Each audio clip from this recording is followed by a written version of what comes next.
ako'y laging nagbibilang kung ilang beses mong ako'y tatawagan. Laging nakaabang sa paliwanag kung may mali ba sa'kin ba at ako'y kulang.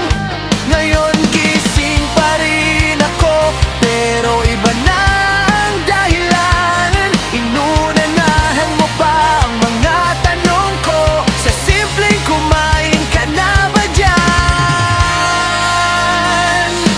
Ang sarap sa pakiramdam na kusa ka na minamahal. Di ko na kailangan magpaliwanag para piliin mo ako araw-araw. Di na ako nagmamakaawang ang kapayapaan at atensyon dahil kusa itong dumadaloy at sapat na yon para maramdaman kong tunay akong pinahahalagahan.